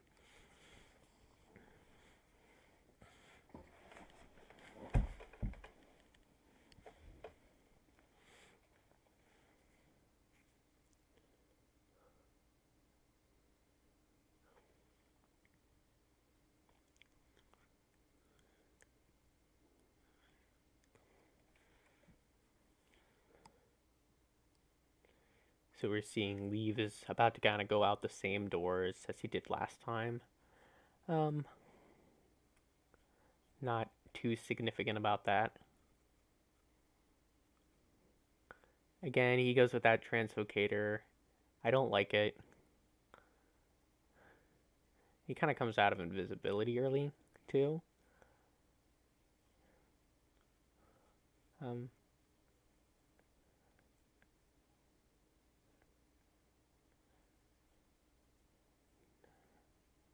Translocates back. Again, not quite what I would like. He's out of it for a while. This is when it starts to go basically perfectly for him.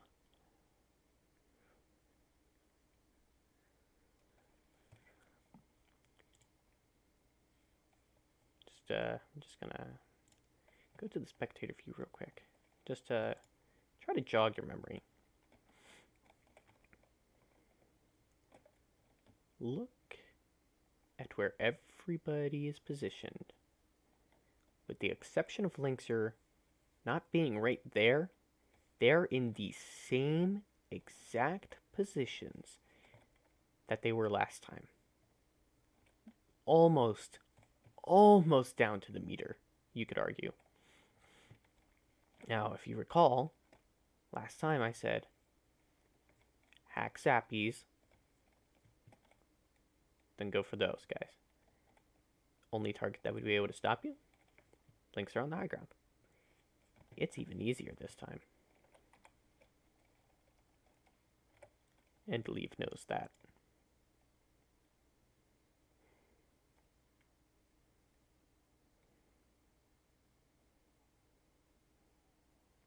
He gets the hack. Starts focusing down. He's got Zappies separated from his team now.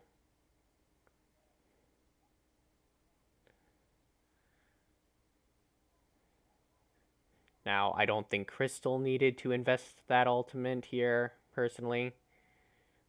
But that heads up going for the Diva that time with that hack was exactly what Leave should have done the first time. And the fact that he was able to recognize that and turn that around this time that quickly just shows how adaptable he is with his playstyle. And we're just going to keep with Leave here because this round doesn't last too much longer. There's no point on switching over to Davin, checking out his thing for 30 seconds.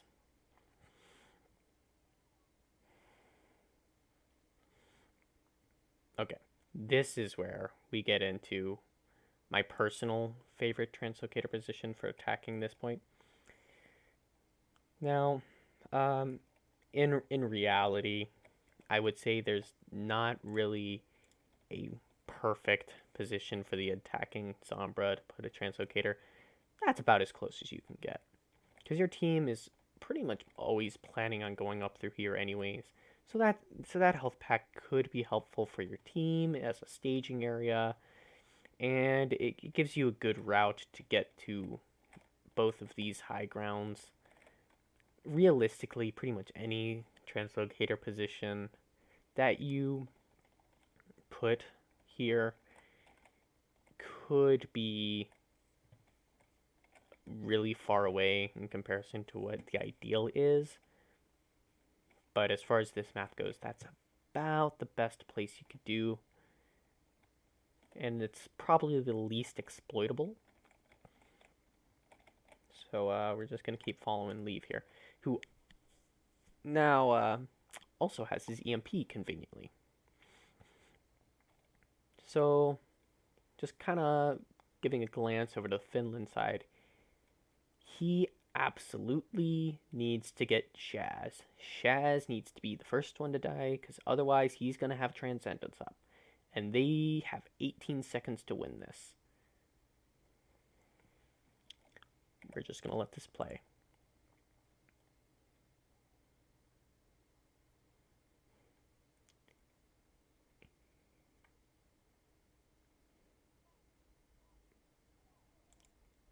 I don't think you could ask for a more perfect EMP positioning on this map than that. He got everyone he needed to. He got all three supports. The only thing that could slow down this push is Davin's EMP, but I'll get into that when we look at Davin.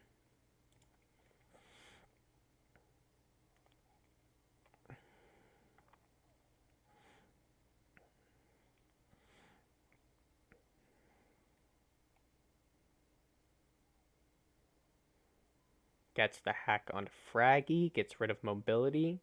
Now and they keep him down there. Only thing they gotta worry about now is Shaz. Easy kill. And he's gonna hack Zappies as soon as he comes here. He can't stall with his ult.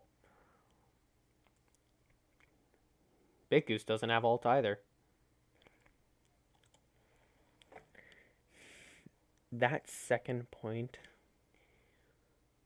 might have. I'd have to really look back, but that might have been the cleanest Sombra play we saw at the World Cup this year.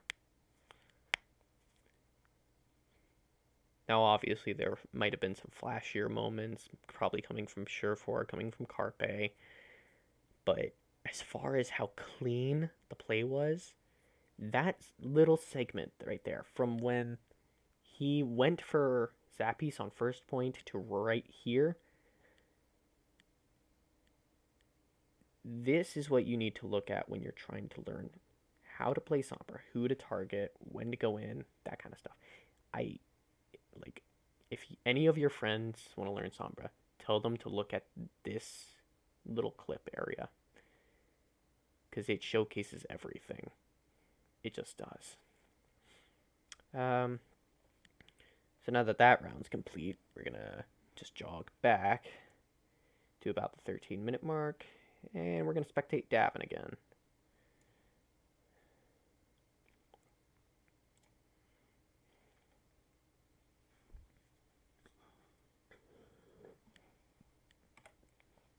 Oops.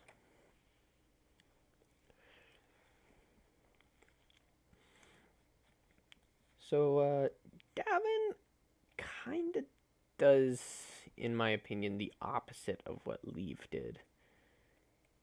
He does the exact same thing he did the first round. which again leads me to believe it's likely something his coach has told him to do, likely positions. That doesn't mean I like them. And it doesn't mean that I don't think there could have been a better place to set up. And honestly, he almost got detected by Fraggy there. I'm surprised he didn't stay on Zappies a bit longer. At least he shot at Zappies this time. But again, he's just playing this choke. Just out in the open. Hey, at least he didn't go for the hack on Crystal this time. He's still really going out of there at weird times, though. Times where I think he could have stayed alive. And right there, I'm going to just jog this back about 3 seconds. Why in the world did he not try to hack Late Young? He's in range for the hack there. And he's matrixing. There's nothing he can do to stop your hack. And if he stops matrixing, then Zappy's going to be able to deal damage to them. Why didn't you go for the hack? That would have stopped the D.Va from being able to dive. Instead,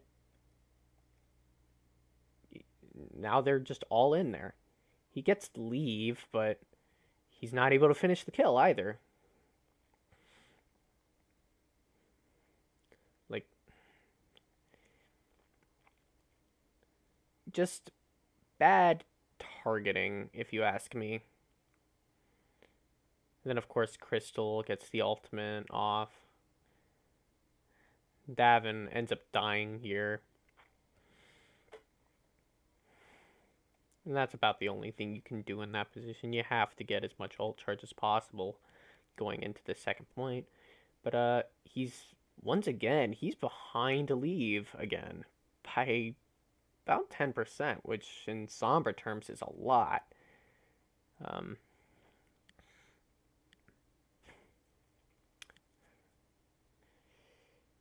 And I'm just gonna say spoilers now. This next big play coming out from Davin probably cost Finland the point. Conversely, might have cost them this map.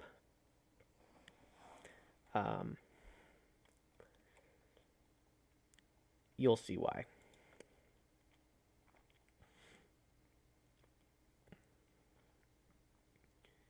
So we see leaves EMP.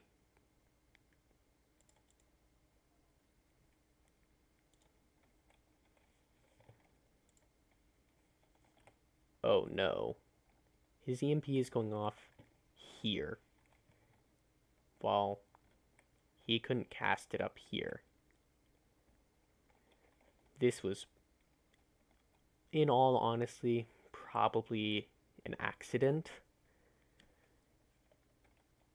but it was also probably a good chance that it was a misjudgment, because he got his translocator up to about here, and there is a period of time where you have to downcast, and in that amount of time he fell to about here where the cast actually starts to hit, and then kept falling. The only person he gets with it is Late Young. That's the only person. If he had been able to get it right here, he would have gotten Yveltal, he would have gotten Crystal, he would have gotten Sky, and he would have gotten Late Young. That would have kept a sound barrier out of the fight. That would have gotten Brigida's shield out of the fight, while a D.Va was sitting right there. And there was a good chance that that would have left Sky without abilities and out of the fight, with the possibility that Fraggy, who's somewhere, might have been able to dive him. Instead, I'm just going to look at this from a spectator point of view for this time being. We get that. Well, he might have gotten Crystal, barely. But yeah, that EMP lets you volatile, alt here. And now Davin's on the low ground. And he translocates there for honestly no reason. And then just immediately tries to come back. It honestly just wasted a few seconds. And then he just throws himself into them and dies. It was a really bad EMP. It might have cost them that round.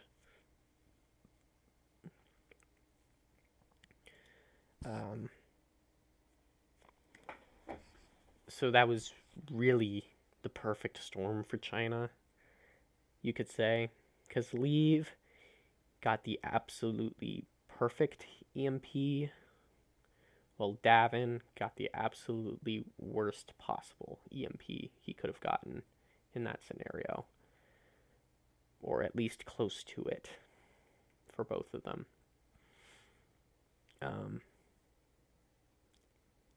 And I really do think it ends up shaking up Davin that he missed that, because nothing else really goes great for the rest of the game.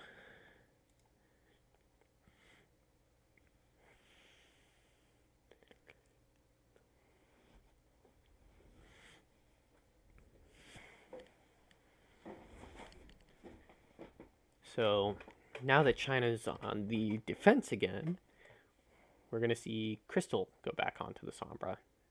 Not the Torab, as he might be leading you to believe right now. So we're going to definitely spectate him first. He's not going to end up being too much different than he did last time, but it might be enough.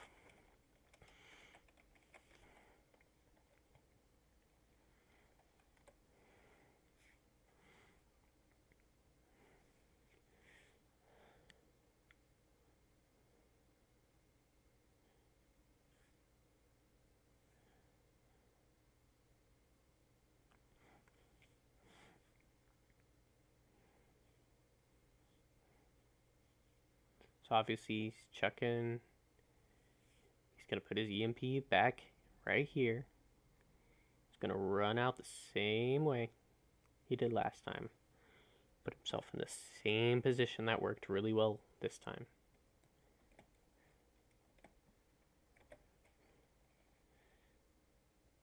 This time, kind of differently, he's kind of following them. I would have destroyed that translocator if I was him, just to kind of punch Davin in the face.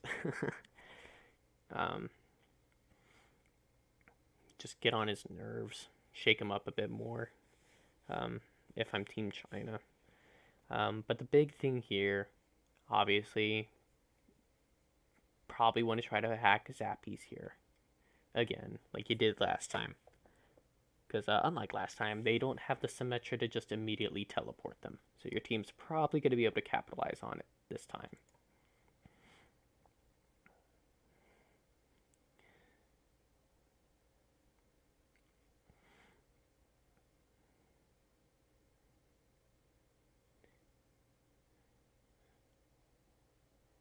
Gets the hack. Albeit, you could argue a bit late. It goes back to his translocator, which all in all is actually a pretty good translocator, because he was so close to the point now and coming in on the opposite side of where they are. Puts it down. You saw him destroy it, recognizing that they're going to be able to get behind. Sends it to that high ground, which is, again, a really good position for defending this point, in my opinion.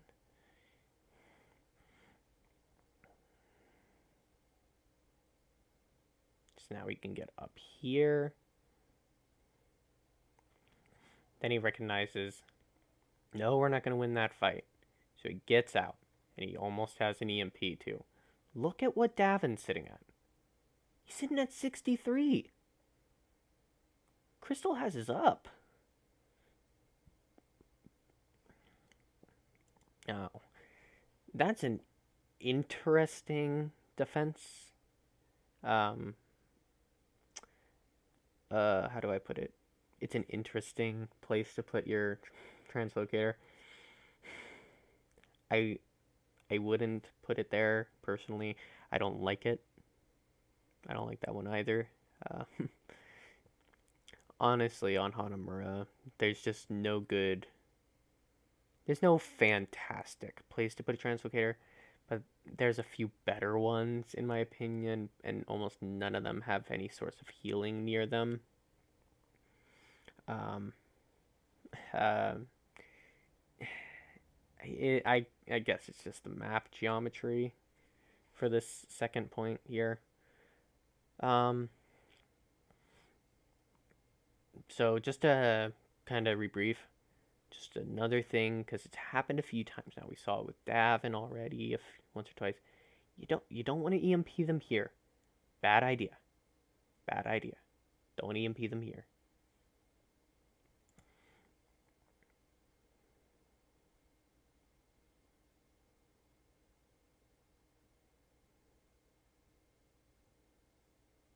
Unlucky. Yeah, but you could see just how long it took for him to get back into that fight. All in all, even though I still think he should have waited until they dropped onto the point, that was a really big EMP coming out of Crystal. Um, and China's going to capitalize on it because of that. They obviously have the Nano Winston. And he jumps back up there, and he gets the chain hack on Zappies too. That's a big play. That keeps a self-destruct from coming out. That's a big play coming out from Crystal that I really like. And then if Late Young just gets a huge self-destruct. That being said, I think they used too many ults there. Just kind of go back around here. His translocator is all in the way in the back. He did the smart thing. He got rid of Davin's translocator. I think he could have stayed out there longer. Okay. That area might be a middle ground for me on the translocator. Because you kind of get the healing area from the spawn that's over there. And yes, you might be a bit quicker to the sightlines, but the trick is you're going to be so far away and on the low ground that you're probably not going to be dealing a ton of damage whenever you shoot someone from there, or attempt to. But it's still better than the Davin spot, if you ask me.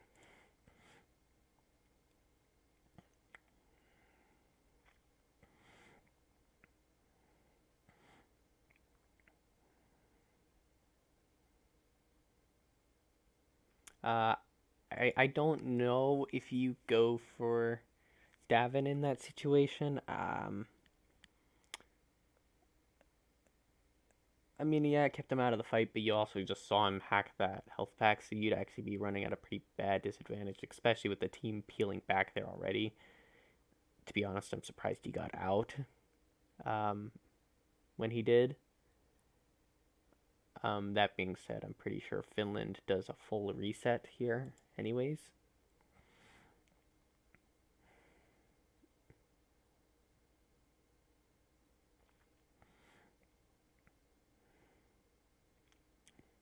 Again, don't like that translocator spot. It's just really far out of the way. This was a really bad play coming out from Crystal. It's very bad practice to come out of invisibility in front of your enemy.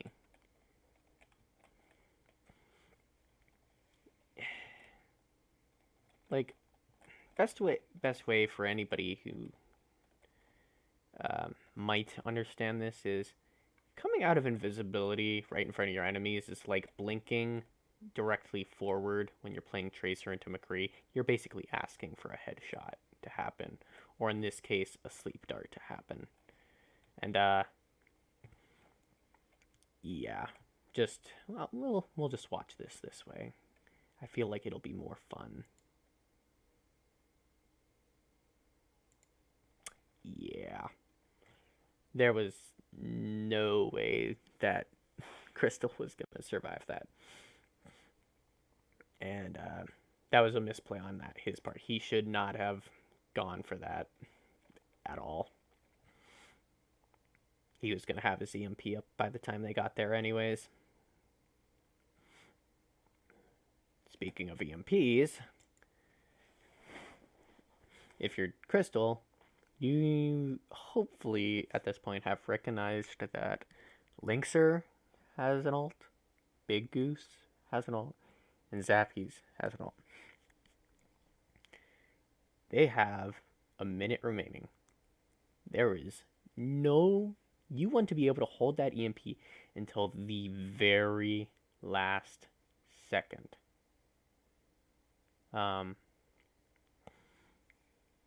Like, seriously. About the only cases you use this EMP before, like, 10 seconds remaining, in my opinion, is to shut down the Deadeye and to shut down Big Goose.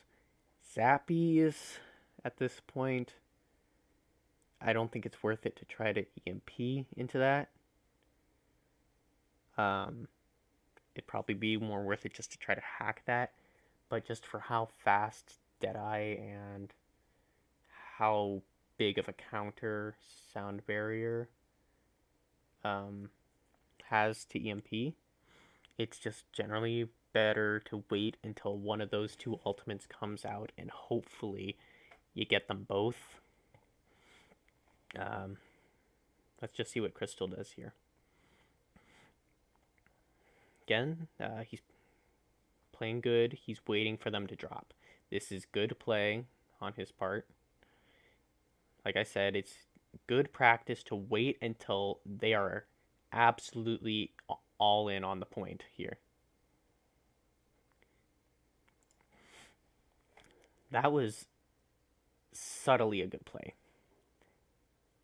And I might be reading into this because it might have been... I'm not lying. It could have been just a bad translocator.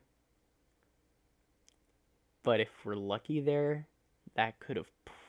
If he was really playing smart, like I really hope he was, that could have been like a fake out EMP. Because you could see as soon as he went up there, everybody else started running away. That could have been a good fake out EMP just to buy a little bit of space for Goose Shui up there. That's just something. It's possible. It's risky because if you do it wrong, then the enemy is surrounding you or you're way out of position. I mean, his positioning here is not great because of that, but you still hold the EMP. I guess a third option is he was thinking about doing it and then saw how far away they are and just decided, nah, not today, fam.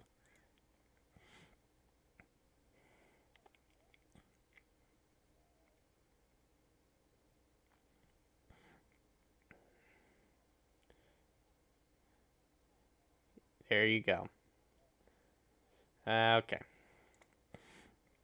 So, initially, it looked like a good EMP until you realize Big Goose is nowhere close. And it's kind of like I said, you really either gotta not... You either gotta wait for that ult, or you gotta wait for 10 seconds. There's really not much of an in-between system here. Because the problem is, when it's getting around 10 seconds, they need to be going to the point. They don't have time. That's desperation mode when you're Finland, and it's 10 seconds and you still haven't gotten onto the point. and that's probably when you see ultimates come out. But because you saw that EMP come out earlier than I think it should have, even though it got people, it didn't get the most necessary person.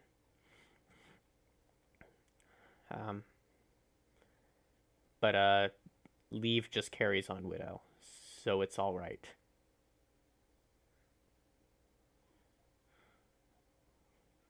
And apparently Yveltal summoned his inner Jonak for a few kills as well. Yeah, but yeah. Bit of a misplay. Now we're just gonna kind of jog back to a little bit farther. A little bit farther.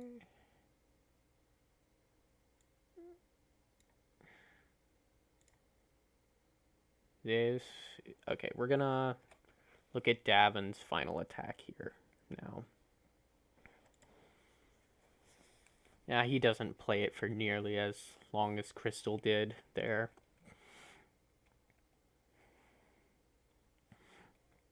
I don't like that translocator positioning, but I'm not gonna talk about it anymore. I just think that's something that, personally, if I'm Davin, I look into fixing. Looking back at these VODs. If I'm his coaches, I tell him to look into that.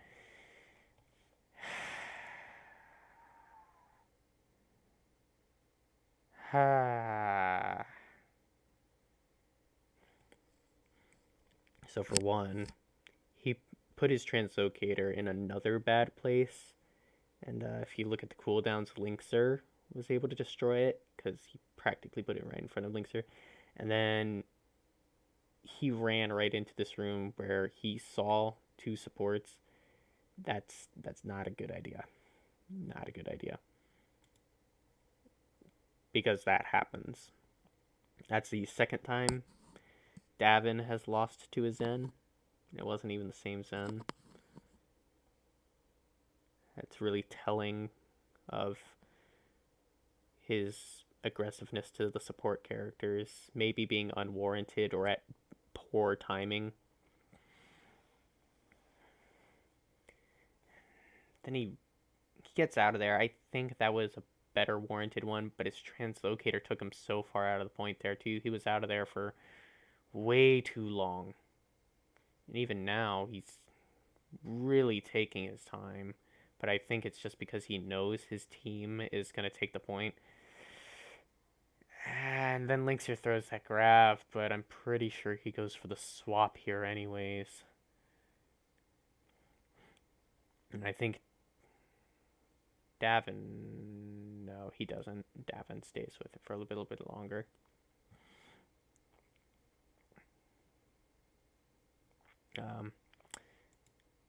I'm just going to assume he did what I do sometimes and forgot he put a translocator down there. And was just expecting to throw one. Because I'd be lying if I say that doesn't happen. Sometimes you just forget you placed one down. I'm not going to fault you for that one, Davin.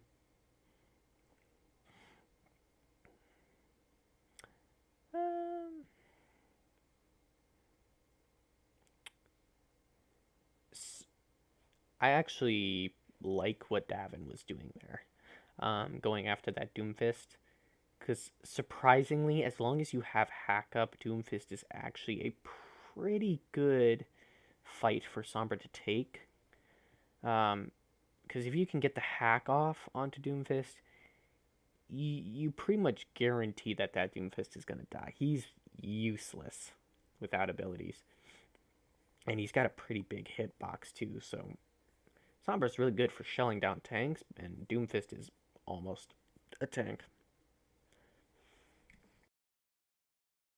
So it's a pretty good target to go after. I don't fault Davin for going after that, but he does end up being pretty far away from the fight, and he ends up putting his translocator in another weird place. Oh, never mind.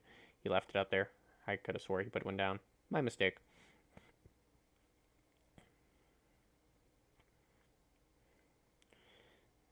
I like how he's staying up on this high ground this time, because obviously there were a few times last time where I got on him about jumping off that high ground into a bad fight. You could see how much better it was for him to stay up on this high ground. Now if only he can shake off Jushu. Unlucky. Just really unlucky.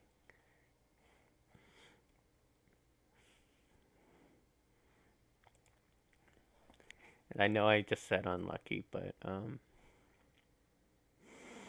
there's even I even have one thing to say about that technically. And this is gonna sound so beyond picky, because he did the right thing there. He legitimately got unlucky, but if you translocate at the right time, it works like a Tracer recall or a Moira fade,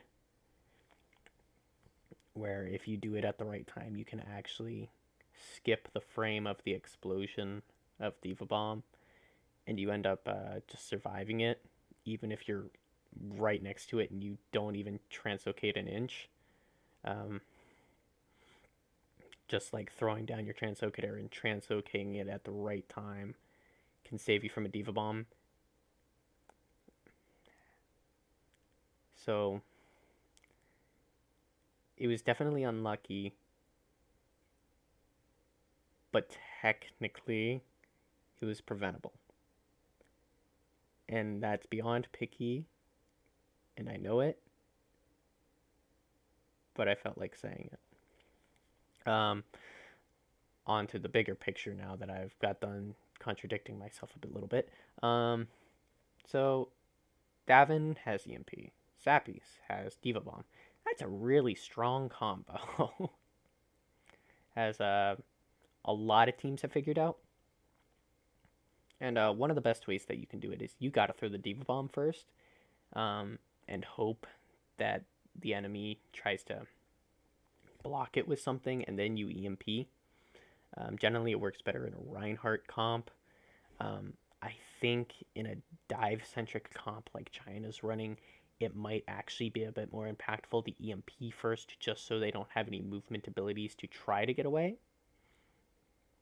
And just hope that the Winston isn't able to put his barrier down at a perfect timing, that it somehow doesn't get destroyed by EMP, because that's a thing that happens sometimes. That's frustrating. Same with Orisa, actually. For all you Winston players that may be listening, maybe try to go in custom games and figure out the exact frames for doing that, because apparently, like I said, it's a thing.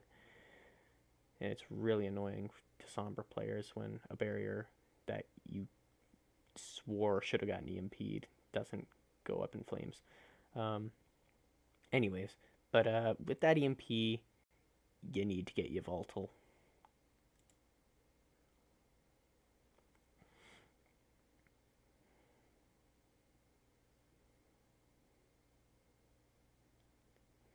Again, that's where Crystal was able to get that solid translocator destroy. If I'm Davin, why in the world? Your team's not going in yet. Why in the world do you not just shoot that translocator? Or at least tell your team where it is. I mean, we're not in the comms. He might have said something about it in comms. But I feel like just ignoring it is not the play. If anything, I would have told Linkser, hey, get really aggressive and just shoot that translocator to guarantee that Crystal can't get back to it.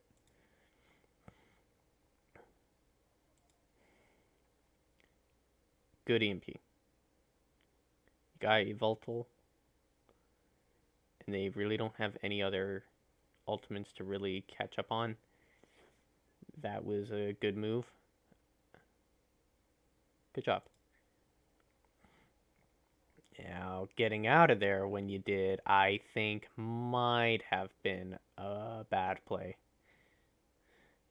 And this is when he swaps off. So, I think that's it. I don't think he ends up playing Sombra for the rest of the round. Yeah. So, yeah, I guess that's it for the video. For this deep dive into professional Sombra play. Let me know what you think about this.